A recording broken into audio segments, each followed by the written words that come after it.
বললেন এখন এক সাহাবী এসে এখানে বসবে, এই সাহাবীটা জান্নাতি। সব সাহাবারা অবাক, না জানি তিনি কার কথা বললেন। সবাই দেখতে পেলেন ইন দ্য মিন টাইম এক আনসারী সাহাবী এসে এই জায়গাটাতে বসলো। তার কয়েকদিন পরে আরেকটা ভরা মজলিস আল্লাহ রাসূল বললেন এখন এই মাত্র এক সাহাবী এসে এখানে বসবে, এই সাহাবীটা জান্নাতি। ঠিক ওই দিনও ওই আনসারী সাহাবীটা এসে ওইখানে বসেছে। আবার কয়েকদিন পরে আল্লাহ রাসূল সাল্লাল্লাহু আলাইহি ওয়াসাল্লাম বললেন এই মুহূর্তে ইন দ্য মিন টাইম ওই জায়গায় বসেছে, চিল্লায় পড়েন সুবহানাল্লাহ। সব সাহাবীরা অবাক হয়ে গেলেন, ঘটনা কি?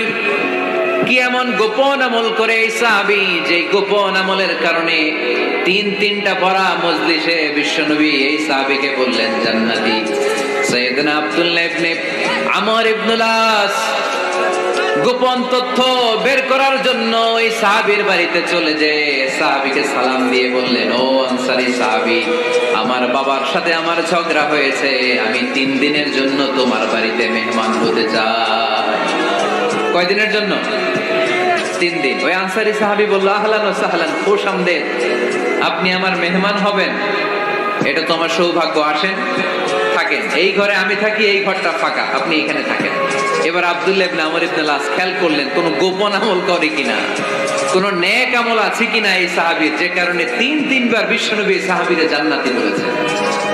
3 দিন টানা 3 দিন লক্ষ্য করার পরে সাইয়েদনা আব্দুল্লাহ ইবনে আমর ইবনে আস এই সাহাবীর মধ্যে তেমন বিশেষ কোনো নেক আমল গোপন আমল আর দেখতে পায়নি।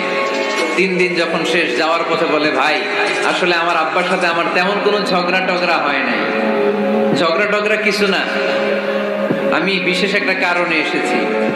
3বার বিশ্বনবী তোমাকে জান্নাতি বলে ঘোষণা করেছে, আমি দেখার জন্য এসেছি যে তুমি কি আমল করো, কিন্তু আমি তো বিশেষ কোনো আমল দেখলাম না। নামাজের সময় নামাজ পড়ো, তাহাজ্জুদের সময় তাহাজ্জুদ পড়ো, কোরআন তেলাওয়াতের সময় কোরআন তেলাওয়াত করো, আমি যা ইবাদত করি তাই তো করো, বরং আমার চেয়ে আরো কম করো। কি এমন তোমার আমল যে আমলের কারণে বিশ্বনবী তোমারে জান্নাতি বলেছে? সাহাবীটাকে বলে আব্দুল্লাহ, আমার জীবনে বিশেষ কোনো আমল নাই, এমন কোন আমল আমি আমার জীবনে করি নাই যে আমলের কারণে বিশ্বনবী আমারে জান্নাতি বলে ঘোষণা দিতে পারে। তবে হ্যাঁ, এমন একটি আমল আছে, প্রতি রাতে ওই আমলটা করে আমি বিছানায় ঘুমাতে যাই। প্রতি রাতে এশার নামাজের পরে আমি যখন আমার বিছানায় ঘুমাতে যাই, আমি আমার অন্তরে কারো ব্যাপারে কোনো ঘৃণা, কোনো ক্ষোভ আমার অন্তরে বসে রাখি না। সুবহানাল্লাহ। কোনো ক্ষোভ, কোনো ঘৃণা, কোনো হিংসা, কারো ব্যাপারে অহংকার, জেলাসি, এগুলো অন্তরে নিয়ে আমি ঘুমাই না। আমি যখন ঘুমাতে যাই আমি সবাইরে ক্ষমা করে দিয়ে, মাফ করে দিয়ে ঘুমাতে চলে যাই। হয়তো এই আমলটা আল্লাহ তাআলার কাছে অত্যন্ত প্রিয় হতে পারে, এই কারণেই হয়তো বিশ্বনবী আমাকে জান্নাতি বলে ঘোষণা করেছে। চিল্লায় পড়তে হবে আল্লাহু আকবার।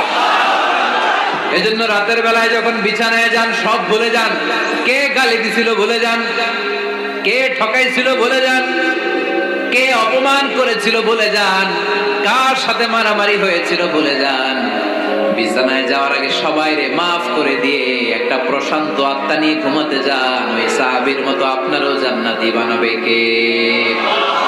এজন্য আল্লাহ বললেন আল্লাযীনা ইউনফিকুনা ফিস সাররাই ওয়াদ দাররাই ওয়াল কাযিমিনাল গায়যা ওয়াল আফিনা আনিন নাস ওয়াল্লাহু ইউহিব্বুল মুহসিনিন। আমার মুত্তাকি বান্দারা সব সময় দান করে, আমার মুত্তাকি বান্দারা রাগকে নিয়ন্ত্রণ করে, আমার মুত্তাকি বান্দারা অন্যের ব্যাপারে অন্তরে হিংসা বিদ্বেষ পুষে রাখে না, আমার মুত্তাকি বান্দারা সবাইকে ক্ষমা করে দেয়। সুবহানাল্লাহ পড়ো। কয়টা গেল? আর বাকি কয়টা? চিল্লায় বলতে হবে কয়টা? 2 মিনিট সময় হবে আপনাদের শোনার, সবার সময় হবে।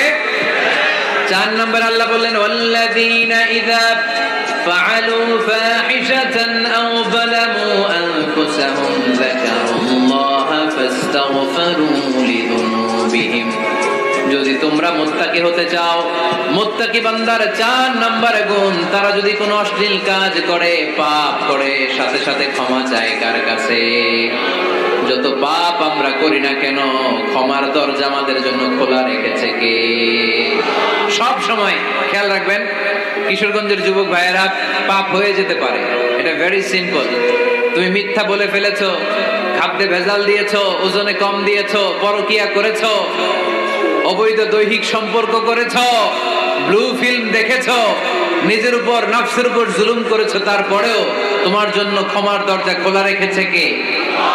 মনে রাখতে হবে, আমাদের পাপ যত বড় হোক তার রহমতের দরিয়া তার চাইতেও বড়, ঠিক কিনা?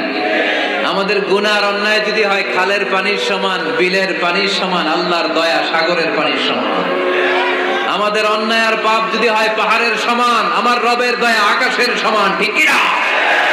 বিষ্ণু বলেছেন কুল্লুকুম খাত্তাউন ওয়া খায়রুল খাত্তাইন আত-তাওয়াবুন। তোমরা সবাই পাপী। আমরা সবাই কি? আওয়াজ করে বলেন না, আমরা সবাই কি? আমরা যে পাপী এটা বলতে আপনাদের লজ্জা লাগে? আমরা সবাই কি? শুধু কি পাপী? পাপীর ঘরের পাপী, 14 গোষ্ঠী পাপী।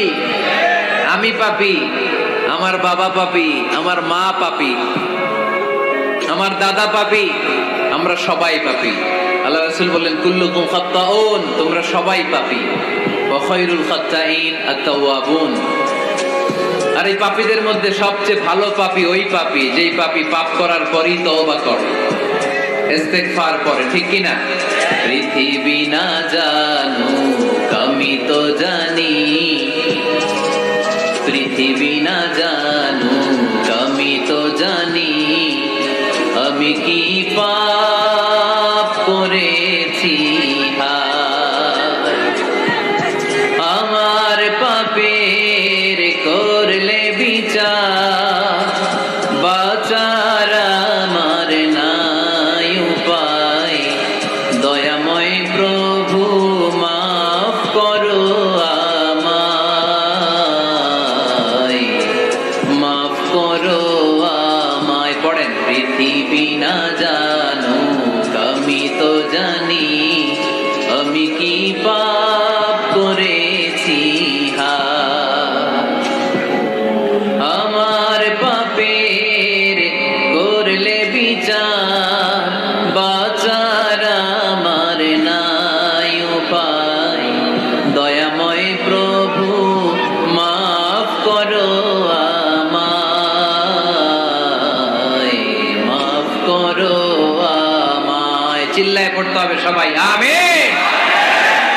এজন্য আল্লাহ বললেন আমার মুত্তাকি বান্দারা যদি ভুল